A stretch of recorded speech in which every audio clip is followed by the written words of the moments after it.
2025년 평화와 안정을 염원하는 전 세계의 외침에도 불구하고 지구는 식민주의의 유산이 남긴 해묵은 갈등으로 다시 한번 들끓고 있습니다. 오늘 우리가 깊이 들여다볼 것은 바로 아세안 국가들의 국경에서 터져나온 비극, 태국과 캄보디아 사이의 끊임없는 분쟁입니다. 지금 우리가 주목해야 할 이 충돌은 단순한 영토 분쟁을 넘어 동남아시아의 역사적 상처와 정치적 불안정의 응집체입니다.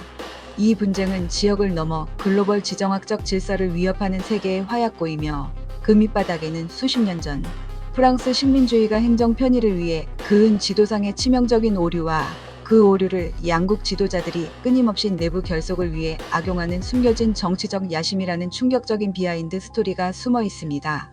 이 분쟁이 재점화될 때마다 수천 년 된 고대 사원 아래의 국경 마을은 순식간에 전쟁터로 변모합니다. 태국은 주권 수호를 외치고 캄보디아는 영토 방어를 주장합니다. 이 엇갈리는 목소리 속에서 국제사법재판소의 판결조차 무력화되는 현실, 특히 사원 주변 4.6제곱킬로미터에 이르는 분쟁 지역을 둘러싼 모호한 경계선은 마치 시한폭탄처럼 양국 관계를 위협합니다. 이 이야기를 끝까지 듣는다면 2025년 동남아시아를 뒤흔든 이 지정학적 위기의 본질을 이해하게 될 것입니다. 이 분쟁이 왜 다시 폭발할 수밖에 없었는지, 왜 해결되지 않는 식민지 국경의 저주로 남았는지 그 비극적인 이유를 지금부터 살펴보겠습니다. 이야기는 동남아시아의 평화로운 국경에서 시작됩니다. 태국과 캄보디아 사이의 긴장은 2025년 7월 5일간의 격렬한 전투 이후 10월에 가까스로 휴전으로 봉합되는 듯 보였습니다. 그러나 휴전의 효력은 오래가지 못했습니다. 12월 8일 태국 외무부는 캄보디아와의 국경 지역에서 군사 작전을 지속하겠다고 공식 발표했습니다.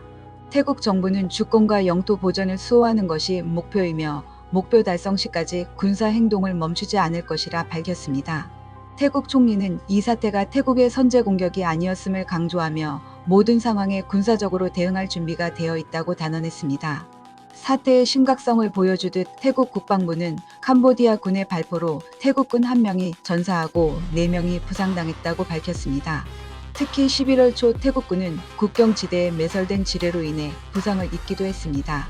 이는 양국이 지뢰 제거에 협력하기로 했음에도 불구하고 이행되지 않은 약속을 보여주는 대목입니다.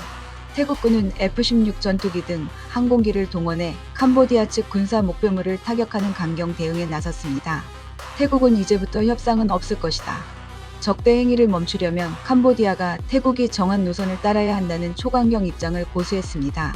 이 단호한 입장은 분쟁의 정치적 성격을 단적으로 드러냅니다. 반면 캄보디아는 태국이 먼저 공격했으며 캄보디아 측 민간인 4명이 사망하고 9명이 부상당했다고 주장했습니다. 캄보디아 정보부 대변인 말리 소이다는 태국의 평화와 안정을 위협하는 모든 적대 행위를 즉각 중단할 것을 촉구했습니다. 실제로 태국 측 포격이 태국 영내 거주 지역 인근에 떨어지기도 했지만 다행히 민간인 사상자는 보고되지 않았습니다. 이러한 교전 양상은 양국이 서로에게 책임을 전가하는 전형적인 패턴을 보여주며 국제사회 중재가 없는 상황에서 군사적 충돌의 수위를 높여가는 위험한 게임이 반복되고 있음을 시사합니다. 이 분쟁의 뿌리는 무려 11세기 프레아 비에와르 사원으로 거슬러 올라가지만 현대적 갈등은 식민주의의 유산에서 시작됩니다. 크메르 제국의 유산인 이 사원은 캄보디아 북부 당그레크 산맥의 절벽 꼭대기에 자리하고 있습니다. 19세기 프랑스 식민지 시기에 작성된 부속서 1 지도상의 경계선이 문제의 발단이었습니다.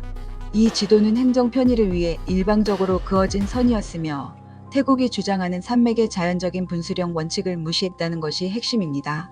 분수령은 자연적으로 물이 흐르는 방향을 따라 경계를 정하는 가장 명확하고 전통적인 방식이지만 프랑스는 사원 대부분을 캄보디아 영토로 설정했습니다.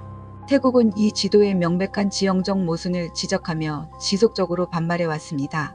이 갈등이 국제분쟁으로 비화한 것은 1962년 국제사법재판소 ICJ의 판결 때문이었습니다. 캄보디아가 태국을 상대로 제기한 소송에서 ICJ는 9대3의 압도적 표결로 프랑스 식민지 시절 지도에 따라 사원이 캄보디아 영토임을 최종 판결했습니다. 이 판결의 법적 근거는 유티 포시데티스 유리스 원칙에 기반합니다. 이는 식민지 시대의 행정 경계가 독립 후에도 국제적인 국경으로 인정되어야 한다는 원칙으로 국경선이 혼란에 빠지는 것을 막기 위해 국제법이 자주 채택하는 기준입니다. 태국은 이 지도가 프랑스 하급 관리들에 의해 일방적으로 만들어졌고 지형학적 모순이 심하며 태국 관리들이 내용을 알지 못했기 때문에 법적 근거가 없다고 주장했지만 ICJ는 태국이 오랫동안 이 지도에 이의를 제기하지 않고 사실상 묵인했던 침묵의 합의를 이유로 이 주장을 기각했습니다. 즉 국제법은 지형적 정의보다는 역사적 행정의 연속성과 기득권을 더 중요하게 본 것입니다. 하지만 1962년 판결은 사원 자체의 주권만을 다루었을 뿐 사원 주변을 둘러싼 4.6제곱킬로미터의 분쟁 지역에 대한 명확한 경계선은 설정하지 않았습니다. 이 모호성이 갈등의 불씨를 계속 살려두었습니다. 특히 사원 주변으로 이어지는 태국 측의 접근로가 캄보디아 영토로 지정되면서 태국에게는 문화적 접근권까지 제약당하는 굴욕적인 상황이 연출되었습니다. 태국은 사원 인근의 지리적 고지를 점유함으로써 캄보디아를 압박하려 했고 이것이 2011년과 2025년의 무력 충돌로 이어지는 직접적인 원인이 되었습니다. 2013년 캄보디아가 다시 한번 ICJ에 이 지역의 해석을 요청했고 ICJ는 사원 주변 지역에 대한 캄보디아의 주권을 재확인했습니다. 그러나 태국 내 강경파는 여전히 이 판결을 인정하지 않고 있으며 태국 정부는 국제법적 판결에도 불구하고 군사적 행동을 통한 사실상의 지배권을 주장하고 있는 것입니다. 결국 이 분쟁은 단순히 국경의 선을 다투는 것을 넘어 양국의 민족적 자존심과 정치적 불안정의 도구로 활용되고 있습니다. 프레아 비에아르 사원은 캄보디아에게는 잃어버린 크메르 제국의 영광을 되찾는 민족주의의 상징이자 1970년대 크메르 루즈 정권의 잔혹한 역사를 극복하고 국가 정통성을 강화하는 핵심 문화 유산입니다. 캄보디아 지도부는 이 사원 문제를 통해 대중의 애국심을 결집하고 장기 집권의 명분을 확보하는 데 주력해왔습니다. 반면 태국에게는 외세에 의해 빼앗긴 영토를 되찾아야 하는 국가적 정통성의 문제로 인식되며 앙코르와트의 그늘에 가려진 태국 왕실 문화의 우수성을 간접적으로 증명하려는 시도로도 해석됩니다. 특히 태국은 군부와 민간 정부 간의 권력 투쟁이 반복되는 고질적인 정치적 특성상 지도자들이 대외 갈등을 부각해 내부 결속과 애국심을 자극하는 수단으로 프레아 비에아르 사원 문제를 반복적으로 이용하고 있습니다. 2008년 사원이 유네스코 세계문화유산으로 등재될 때 태국 강경파 시위대인 노란 셔츠는 이 등재를 막고 사원을 탈환해야 한다며 대규모 반정부 시위를 벌였으며 이는 당시 민간 정부를 궁지로 몰아넣는 정치적 도구로 활용되었습니다. 강경한 대외 정책을 통해 군부 세력이 국가 수호자 이미지를 강화하거나 민간 정부가 지지율을 끌어올리기 위해 민족주의를 동원하는 패턴이 전례처럼 반복되고 있는 것입니다. 국내 정치적 위기에 봉착할 때마다 프레아 비에아르 사원 주변의 긴장은 기적처럼 고조되는 양상을 보였고 이는 이 분쟁이 국제법적 문제가 아닌 국내 정치적 도구임을 방증합니다. 이 과정에서 가장 큰 피해는 전쟁의 공포 속에서 삶의 터전을 벌이고 위험지대를 떠나야 하는 수만 명의 국경 지역 주민들에게 돌아가고 있습니다. 2011년에도 대규모 교전이 발생하여 수만 명의 주민들이 피난을 갔던 비극이 2025년에 다시 재현되고 있으며 폭격으로 인해 유네스코 문화유산인 사원 일부가 훼손되는 등 문화적 손실마저 초래되었습니다. 또한 이는 동남아시아의 경제 협력체인 아세안의 안보 공조 체제가 얼마나 취약한지 보여주는 단적인 예입니다. 아세안은 내정 불간섭 원칙 때문에 실질적인 중재에 나서기 어렵고 결국 양국 간의 군사적 충돌을 막지 못하는 무력함을 드러내고 있습니다. 양국 간의 국경 무역이 일시적으로 중단되면서 이 지역을 기반으로 하는 농산물 및 섬유 공급망에까지 간접적인 타격이 발생하여 동남아시아 경제 전반에 부담을 주고 있습니다. 태국과 캄보디아 국경에서 울린 총성은 2025년 세계가 직면한 비극적인 현실을 보여줍니다.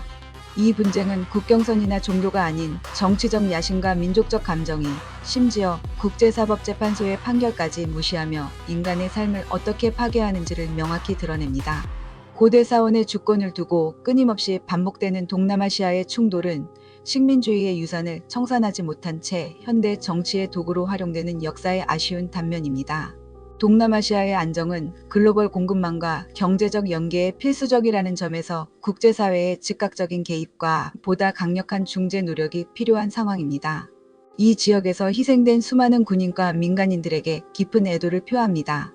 국제사회의 중재와 인도적 지원이 절실한 지금 우리는 국경이 선이 아니라 삶의 공간임을, 그리고 역사의 상처는 대화와 상호 존중을 통해서만 치유될 수 있음을 다시 한번 깨닫게 됩니다.